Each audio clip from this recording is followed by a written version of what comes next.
What is up mga papayan? Dito na naman tayo sa ating kitchen. Siyempre, chef na naman tayo. Nakatapos ko lang magluto. Fried tilapia. And ito meron tayong balatong. Day off ko pa rin. So second day off ko na ngayon. Kahapon di tayo nakapag-vlog. Pero yeah, pumunta lang tayo ng Grand Buffet. Sushi kami doon. At siyempre, so ngayon nagluto ko para makatipid. Lutong bahay tayo. So yun, for today's vlog. For today's vlog na naman. Ayan, bago yan, mag-intro muna tayo.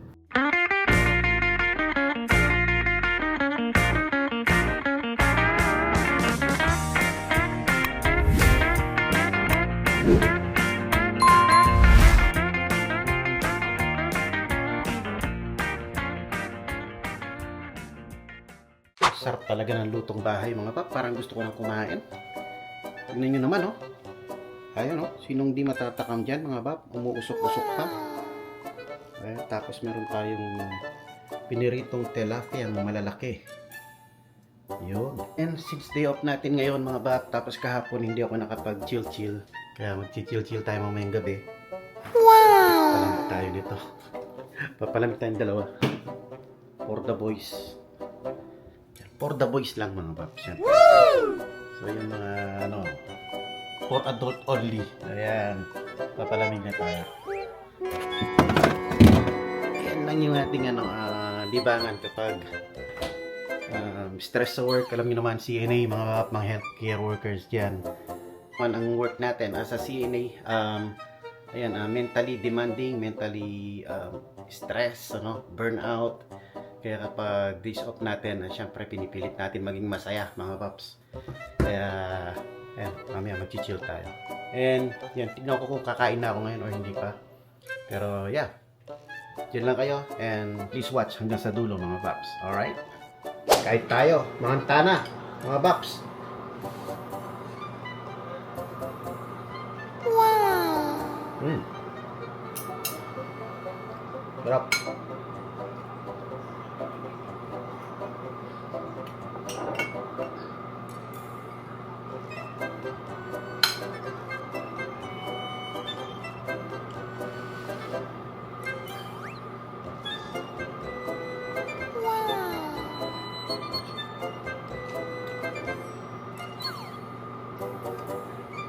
Sarap ng munggo natin.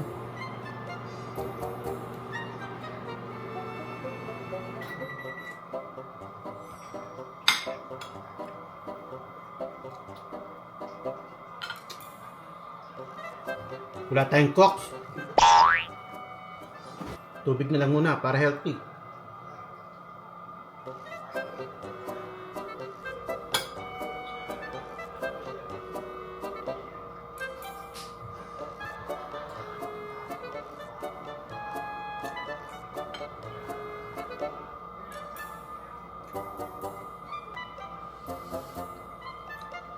Mainit-init pa.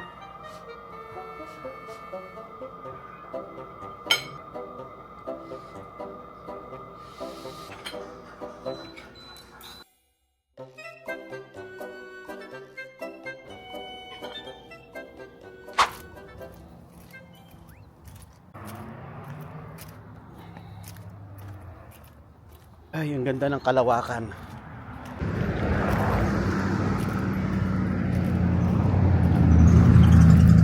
Yo, what is up? What is up mga pap? Nagtatapon tayo ng basura. May alak dun, no? Nagtapon tayo ng basura mga pap. So, wala nang langaw. Yan, nagbabadya na. Ibig sabihin, So, ibig sabihin yan mga pap, malapit na yung winter talaga. Hindi ko nga alam kung winter. Ay, hindi, fall pa lang. Hindi ko alam kung fall na. Kung kailan talaga mag-start yung fall. Pero malamig na kasi. So, ayan, nagtatago na yung mga langaw. Hindi ko alam kung bakit. Nakapagluto tayo, nakakain tayo ng hindi tayo nakikipag-away sa mga langaw.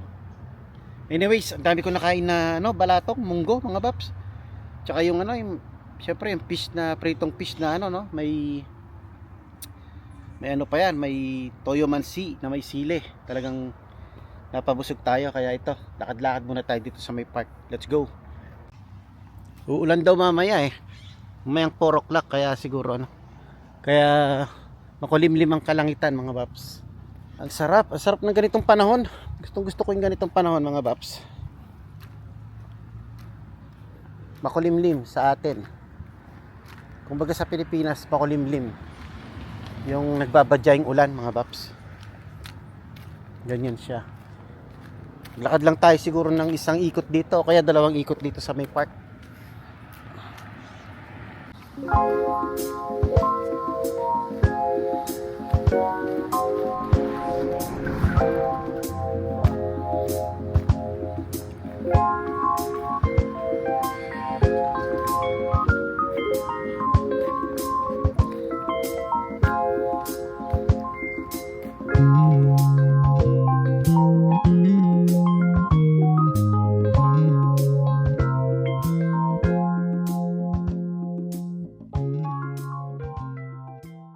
Hindi ko kasi alam mga Baps kung paano rito mag-barbecue, kung kailangan mo pa magpaalam o basta pupunta ka na lang dito.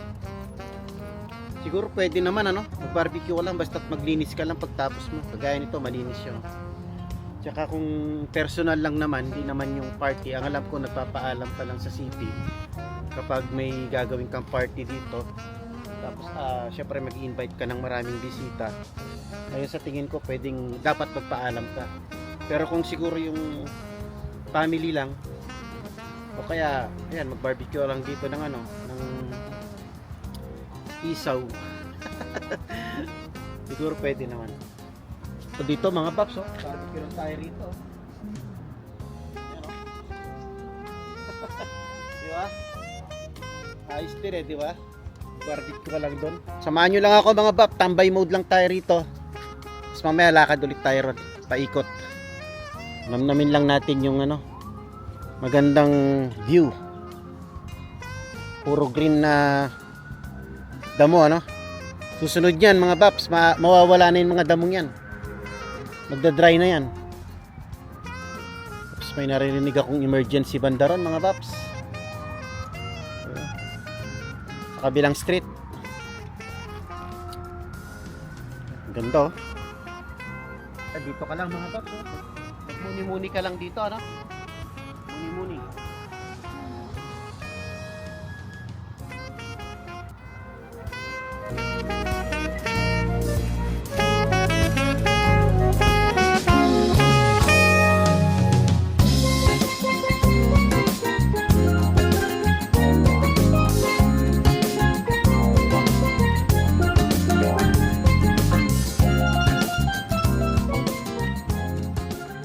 Yun mga Bap, ano bang gusto nyong pagkwentuhan natin habang nandito tayo sa may park? Tapos ang ganda ng background natin So pagkwentuhan natin yung yung 4 days off. Paano ba yung 4 days off? Masarap. Masarap na nakakainip. Nakakainip din mga Baps. Pero masarap siya lalo na sa ng work natin as healthcare, as CNA. Kasi ang CNA talaga mentally stressful kaya okay din yung 3 days lang yung pasok tapos mahaba yung mahaba yung days off na nakakapag-relax ka, nakakapag-unwind ka. Pero yung 4 days off may dumarating yung point na na dumarating yung inip sa akin mga Bab.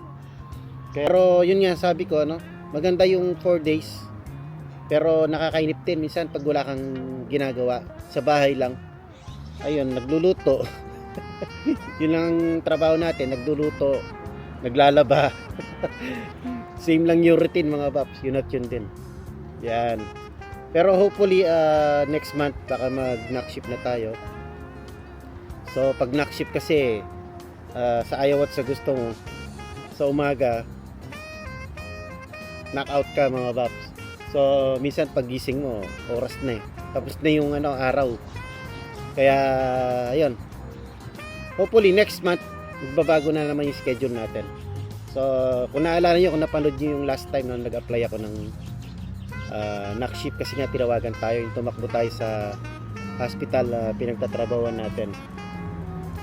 Actually sa hospital ako pinapunta pero sa tayo nursing and rehab. Yan, baka malito yung mga tao, no, yung mga viewers natin. Sa nursing and rehab tayo, pero yung nursing and rehab is parte pa rin ng ng hospital. So, pero hindi tayo dun sa mismong hospital setting na nag-work as sa CNA. Sa nursing and rehab tayo. 'Yon. So, yung mga nakapanood, alam nila na pumunta tayo dun noon. Dahil nga nag-apply tayo ng night shift. And kasamaang palad yung isa, yung unang night shift na in-apply natin is di tayo nakuha. Kasi nga nabanggit ko nung nakaraan na sinabi din naman sa atin na seniority daw. So, meron din pang umaga na senior na nauna sa atin na nag-aabang din ng night shift. So, yun, siya yung nakakuha nun. Kaya na-delay. Pero ngayon, meron na naman bagong may bagong open na in-applyan din na naman natin ulit. And hopefully, makuha na natin yun. So, update ko kayo by next month siguro. Ano na ba ngayon? 13 na yata ngayon ng October, kalahati na ng October. So, ang alam ko, 2 weeks duty na lang ako 2 weeks na shift ko na lang ng PM. And, yun, magna-knock shift na tayo. So, yeah, abang-abang na lang mga paps. Panibagong na naman, adjustment sa mga kasama, panibagong oras. Pero sa oras siguro hindi naman ako mahirapan mag-adjust dahil doon naman talaga tayo galing sa knock shift, Sanay tayo sa knock shift. Yun nga lang yung tulog natin yun na naman maapekto naman. Pero yeah, ganun talaga mga babs, kailangan kasi mag-adjust, kailangan ng pasensya na yung mata ko medyo malikot kasi ganyan ako pag sa public, kahit saan mga babs, kahit sa Pilipinas pa, malikot ang mata ko sa public kasi baka may biglang lumapit sa atin aware ako palagi tayong vigilant ba yun? Vigilant yung parang yung mapagmasid, baka may biglang lumapit sa atin na masamang loob. Ganun no? So anyways, by the way, highway mga bab, ayun lang update. Yeah, maganda yung 4 days off pero minsan nakakainip talaga. Kailangan mo talagang gumawa ng paraan para malibang ka mga babs. Pero maganda sa katawan tsaka sa utak. Hindi ka masyadong na-stress sa work. Yung 3 days ka lang na na-stress. Lalo na sa CNA mga babs. 3 days lang ako na-stress tapos 4 days akong nakakapag-unwind. So pagbalik ko 3 days na naman na pagtitiis, parang ganun lang kabilis. Mabilis lang yung 3 days Pero pag nag-knock shift tayo, ibang usapan na yun dahil pa 5 days na ako noon pag knock shift kasi 5 days. So ayun, yun lang mga bap ang ating napagkwentuhan ngayon. Lakad-lakad muna tayo. Tara, samahan nyo akong mag-walking. Ganda ganda rito talaga Ganda lang Yan, punta tayo lakad tayo ng isa pa bago tayo pumasok dahil mamayang konti magsusundo naman na tayo. Sundo tayo kay manager tsaka kay Bunso.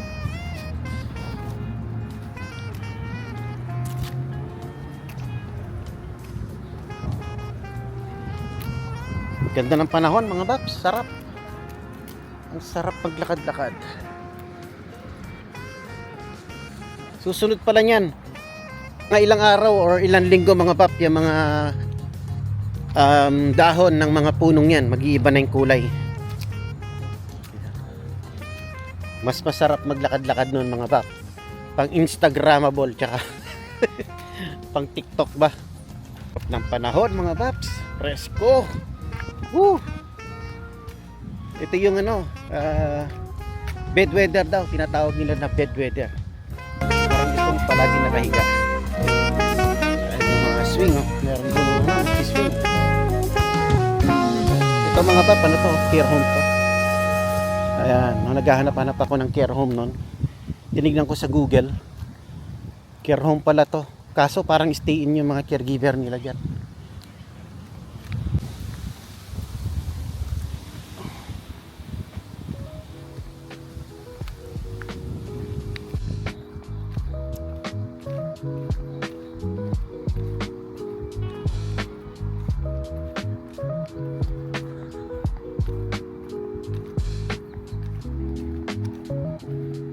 first day off pa lang natin. Meron pa tayong 2 days off. Namnamin lang natin ang ating days off. Ang ganda rito mga paps, oh. Sarap. Yan. Ganda ng view. Ayan, oh. Woo! So yun mga paps, dito ko na rin siguro tatapusin ang aking vlog for today. Maraming salamat sa mga nanood mga paps. And yeah, sa mga hindi pa nag-subscribe, please subscribe. Tsaka paki-like na rin yung ating video, okay? See you in the next vlog. Peace!